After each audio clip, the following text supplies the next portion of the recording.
Bonjour Paul, et merci pour votre question. Je suis comme vous choqué par le rejet de plusieurs textes sur l'égalité des genres. Les droits des femmes sont clairement les victimes d'une Europe qui a mal digéré la crise économique, mais aussi par une Europe qui chaque jour est un peu plus dévorée encore par le conservatisme. J'ai d'ailleurs récemment co-organisé la manifestation européenne pour le droit à l'avortement en Espagne. Mais il n'y a pas qu'en Espagne que l'avortement est devenu si compliqué qu'il en est quasi devenu impossible. Cela m'interpelle d'autant plus que j'avais obtenu la reconnaissance européenne du droit à la femme à disposer de son corps, à avoir un accès aisé à la contraception, à l'avortement, dans un rapport législatif en 2010. Nous avions cru que ce coup d'éclat allait amener d'autres progrès, et il n'en fut rien.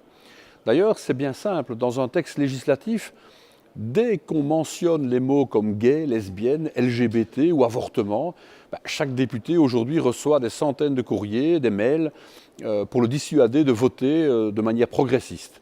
Et les députés conservateurs font le maximum pour faire capoter la moindre législation, le moindre texte en faveur de droits qui pourtant sont essentiels.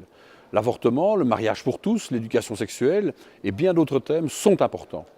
Le plus triste est arrivé lors du rapport de ma collègue Edith Estrella, lorsqu'un député du Front National a pris la parole pour faire rejeter le texte en prétextant, je dirais, une série d'amendements techniques, un texte sur l'avortement notamment, et il a été applaudi par une majorité de députés, des conservateurs. Et je dis bien une majorité. Il y avait bien sûr les quelques europhobes, eurosceptiques et des gens d'extrême droite, mais bon nombre de députés du Parti populaire européen, dont fait partie l'UMP en France ou le CDH en Belgique.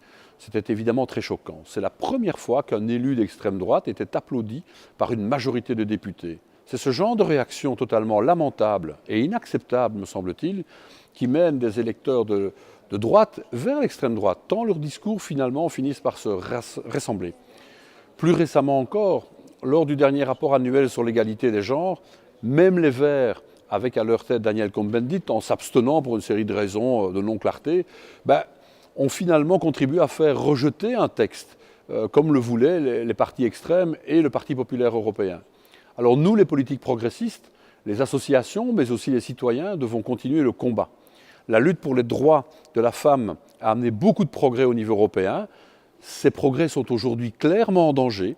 Je fais partie de la Commission des droits de la femme et de l'égalité des genres du Parlement européen et j'y suis un des seuls hommes d'ailleurs. Je compte bien continuer à mener ce combat pour une Europe plus juste.